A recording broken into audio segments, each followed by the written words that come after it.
The police finally released all the files on King Von's passing, which resulted in a viral tweet reading, "There's a lot of holes in the passing of King Von. If you investigate it, you'll notice it. If anything, he would be the one to fake his passing for all the cases he was about to face." According to police, King Von was the lead man of FBG Duck's passing. They have evidence he paid $100,000 in cash in Diamond O blockchains for the hit. But what you didn't know is King Von was alive in the hospital. Members of OTF were finally allowed to reveal Von made it through his 2 surgeries, woke up screaming for his firearm, went into shock, then passed. He had only 1 more surgery to go. And Von made it through 2 surgeries.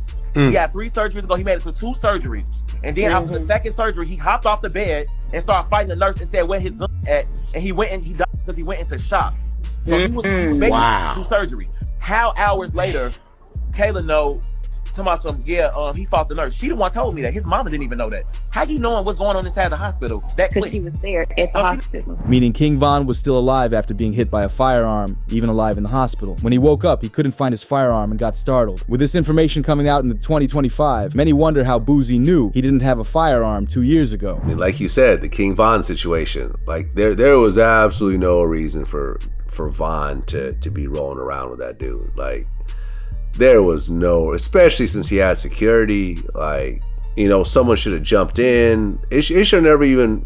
King I almost feel like, but I almost feel like if you have real security, all of them is supposed to blast. I feel like they would have been more ready in Chicago. Sad, man, sad. I mean, the whole King Von thing is really kind of hanging me up, over bro. everyone right now. That me up, bro.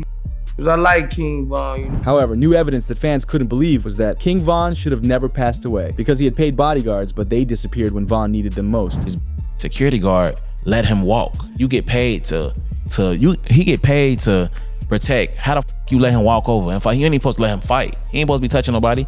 Security guard, if anything, you make sure Quando them leave. Whoever else they was with, you make sure they leave. How you let him walk over somebody that's the reason y'all here, the reason everybody in this parking lot here, because this man right here making the money and y'all his entourage. But that security guard, it's something fishy with him. That's why he deleted his Instagram. I definitely feel like it's foul play. I don't know where it's coming from, but I definitely feel like it's some weird shit going on. With the security deleting his Instagram the next day, no one's seen him since. When investigating his passing more, you notice the holes in the story and understand the truth. Because on November 5th, 2020, King Von and his crew went to a club to celebrate the release of his album. It was supposed to celebrate his musical success in recent years, but no one expected his career to be cut so short. King Von had enemies, and from him growing up in O-Block, he knew the risks and how to keep himself safe. Because when they rolled out to the club, King Von's team consisted of 25 different members. From security guards, friends, and street members, he had a lot of protection. As Von's manager spoke about how safe King Von was out in public. I travel with one security that moves with Von, and he traveled with 2 more security. You know what I'm saying? Von traveled in a proof truck, and not only that, his guys are security, man. He travels with 10 to 15 guys daily. They protect and love Von more than any security would. We're like, I think we're about 8-10 cars deep, 20-25 on entourage. But later in the night, something in King Von's mind changed. He would act out of the ordinary and put his life in jeopardy. When the party ended at 2:30 in the morning, Von and his entourage exited the club. They planned to return back to their hotels for the night, but Von had other plans. Everybody's mind leaving the club is that we're going to the hotel and the Airbnb, because that's normal routine. The club he went to, the after hours, wasn't getting paid for. I didn't have no acknowledgement of his team. Didn't have no acknowledgement of. That was a complete Von decision. With everyone headed to their hotels, Von told his driver to go to another club called the Monaco Lounge, rather than sticking to their plan. So everybody else that was with us driving to the Airbnb, and Von literally went to the venue by himself. We got a call later from people in the car, like, hey bro, we here by, matter of fact, I think from his DJ was like, hey bro, you know we here by ourselves, like, where you guys at? And everybody rerouted to that venue. And people in Von's truck only notified the rest of the team that they went to another club once they got there. So the rest of Von's team had to make U-turns and speed towards the new club. But once Von's manager got there, he knew something was off, because Von was quiet in the car. Rather than talking to everyone like normal, he was sat on his phone in the truck for 30 minutes. For some reason, Von wasn't himself. This man is like, I promise you, the best artist I ever moved in my life. For some reason that night, it was off. Like, he stayed in the car for like 30-35 minutes. His manager hopped in the truck and finally convinced him to go into the club. But before they did, security went in to make sure it was safe. I went to the car he was in. I was like, yo, Von. Went inside the passenger seat. I'm like, yo, Von, bro, what's going on? Like, You know, everybody here waiting, let's go. He was like, all right, let's go. We're telling security, hey, it's time to go in now. Von's ready. You know what I'm saying? We've been here too long. Let's go inside the club. They check the venue, go inside, check the outside, make sure there's no. But the danger was actually out in the parking lot, as Quando Rondo's crew were sitting in their car in the same parking lot, which is when one of Von's members noticed Quando in his car and told Von. Now, right before we go inside the club, one of his homeboys, he came to the car and said, hey, so-and-so's here. And Von just jumped up like, oh, come on, let's go. Immediately, once Von heard that Quando was there, he jumped out of the truck ready to confront Quando, as you see Von going around the front of the white vehicle and begins swinging at Quando. He jumped out the car. By the time Von jumped out the car, I don't even think he knew where so-and-so was. He just jumped out the car. He bumped into so-and-so. As soon as he bumped into so-and-so, started brawling. But with Quando losing the brawl against Von, his best friend Lul Tim comes from the backside of the car and hits Von multiple times with a firearm. Some of Von's team were still strapped, so they retaliated against Tim and made him fall to the ground. But what made the situation even worse was that off-duty officers down the street heard the situation and pulled up to the scene, as they too began unleashing rounds into the area, as the officers hit and ended one of King Von's members. While this is all going down, Von and Quando lay side by side with each other. Some believe that Quando tried snatching Von's chain, but others believe Von was using Quando's body as a shield to protect himself. And was he trying to take Von's chain or?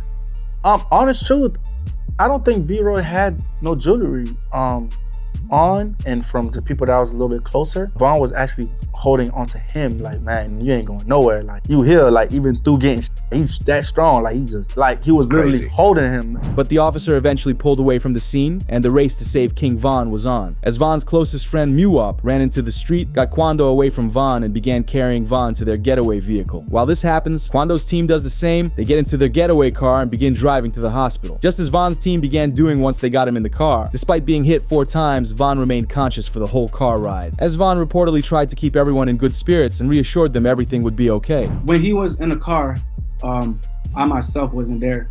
The gentleman that was in the car with him was panicking, and Von was the one that was like, hey, calm down, slow down, chill, I'm gonna be good, just get me to the hospital. And honest truth, we all thought that the way he was carrying himself, from that incident, from what I was told from the people in the car, that he would have been fine. But with Von being rushed into the operating room, he underwent 2 surgeries. He survived the first 2, but as he waited for the 3rd one, he unfortunately passed away, as the news of King Von's passing took over the news. This made national headlines as officials confirmed one of the 3 people was rapper King Von from Chicago, who was here last night with friends. 2 groups of individuals got into a physical altercation. That physical altercation escalated into an exchange of guns. With this going viral online, Lul Tim would do his first interview speaking about Von's passing. Shit, I was just protecting my little brother. When you did finally find out that it was King Von who did it, how'd you feel? I was like, damn, if Brian did that stupid shit last night, he still would have been alive. That's how I was. But I was like, yeah, I ain't no the type person I am. Like, I'm a humble person. I ain't no disrespect to like his mama saying f him and shit like that. Cause I could easily get on that type of stuff and be clout chasing type. Like, I ain't on that type. I'm a humble person, but it's like, they ain't never popped that shit off. That would have never happened like that. Because Tim survived his injuries, and the following day after Von's passing, while he was still in the hospital, Tim was arrested and charged with the passing of King Von. Ultimately, they underwent multiple bond hearings, and he received a bond for $100,000. But charges were dropped after Tim's lawyers made a self-defense claim to the judge, as confirmed by his attorney by stating, the case against Mr. Leaks aka Lul Tim was dismissed before ever being indicted. Although Lil Durk and O-Block weren't okay with letting them get off free for what they did, as a big-time hit against Quando's crew happened 1 year later. Right now, the search is on for 3 people who police say at a Savannah rapper, a member of his entourage. It happened in Los Angeles, and cameras captured the aftermath. Quando's close friend Lil Pab was taken out as a result, and news shared the moments that Quando realized Lil Pab didn't make it. This man, a passenger in that car, frantic at the sight. But that wasn't enough for Durk and O-Block, because they had to take it a step further and release a diss track on them. With Durk rapping, they like Durk, he a singer, he won't do something. You can believe whatever you want. I got your folks hit. And on another song, Durk raps, look on the news and see your son screaming no. But ever since the incident, Quando's backed away from the street life, as he knows it's not worth the risk. Meanwhile, O-Block and OTF hasn't been the same since. Durk alongside many other members have been arrested, and the members that do remain in O-Block are scared for their lives lives every day, as you can see how careful they have to be when looking at a painting of King Von. Check it out. I'm gonna walk over here and see this Von picture. I know it's a lot of ops on this. I'm letting y'all see where I'm at. Why is this black truck still right here? Man. Watch that truck. Watch that truck right there.